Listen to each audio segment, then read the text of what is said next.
Well, we come now to what is sometimes called Holy Saturday.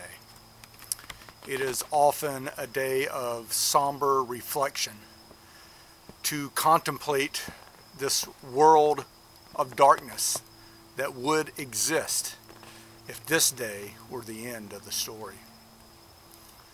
It is also a day of silence. Perhaps we could call it Silent Saturday.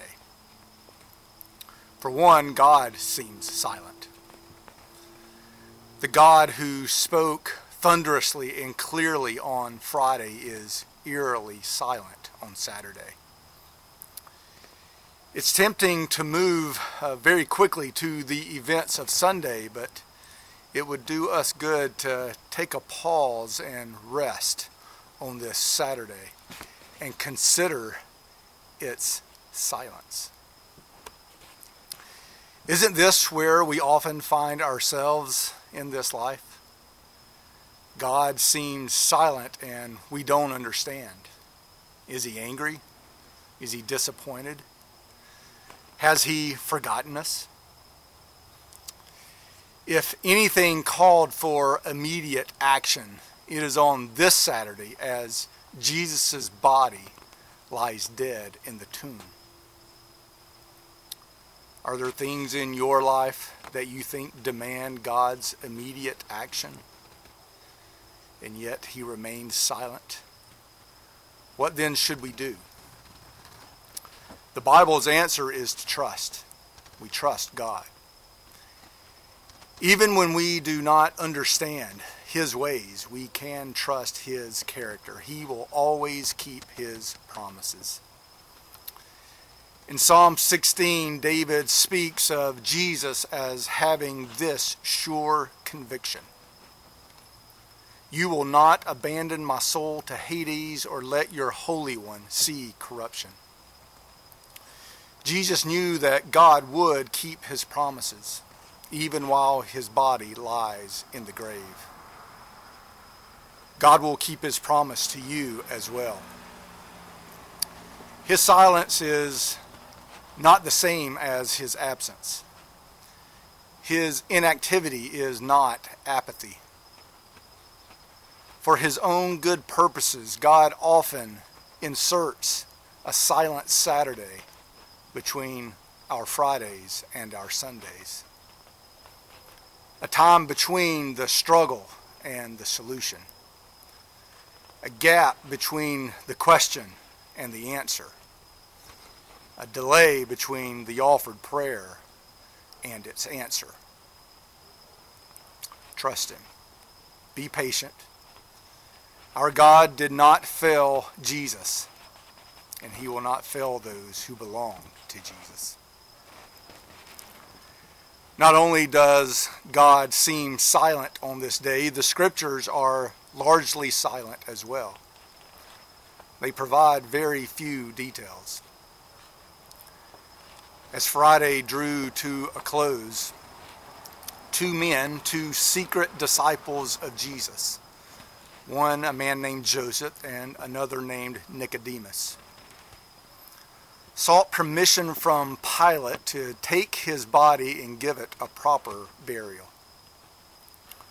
They wrap his body in linen and a linen shroud, and they place it in a newly cut tomb. This burial cave belonged to Joseph, who was a wealthy man. So even in death, Jesus is fulfilling prophecy, for Isaiah had prophesied that the Messiah would be buried in a rich man's tomb. There are several details of this scene here at the end of Jesus' earthly life that seem strangely reminiscent of how his earthly life began. At birth, he would find difficulty finding a place to stay, a sign of his earthly poverty. But in death, a place would be easily found, a sign of his true wealth. At both his birth and his death, The precious spices of myrrh are given to him by others. While we often picture his birth in a stable, there are many who believe it was actually a cave. The baby who was perhaps born in a cave, wrapped in swaddling clothes and lying in a manger, is now a man, dead in a cave, wrapped in linen cloths and lying in a tomb. The former was a sign for the shepherds. The latter is a sign for us all. The Gospel of John also tells us that the tomb was in a garden. This detail is reminiscent of how the whole biblical story began. The first Adam was created in a garden. Now the second Adam also finds himself in a garden. With the sin of the first Adam, death made its first entrance into the world in a garden. And now the body of the second Adam lies dead in a garden. Has this second Adam ended up in the same place as the first? Will the story that began in a garden also end in this garden? Will death have the final word for both? On this silent Saturday, the answer is not forthcoming. God remains silent. Let's note one final connection with the creation story. The account in Genesis tells us that in 6 days the Lord worked and created all that exists. And then on the seventh day he rested. In the biblical storyline, this pattern would later be codified in Israel's law, as they were to follow the same pattern. Just as God had worked 6 days and rested on the seventh, so should they. The seventh day would become a day of rest known as the Sabbath. The Sabbath was about resting from your labor and trusting God to provide your needs. It is no accident that on this holy Saturday, it is also a Sabbath.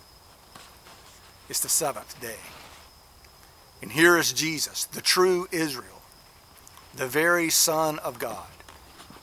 After a hard week of labor, culminating in a supernatural work on the cross, here he lies on this Sabbath day, resting in a tomb.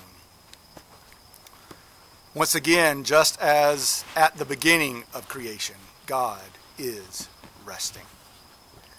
As we have seen all week long, the work of Jesus fulfilled all that the Old Testament was pointing toward and longing for. This day is no different.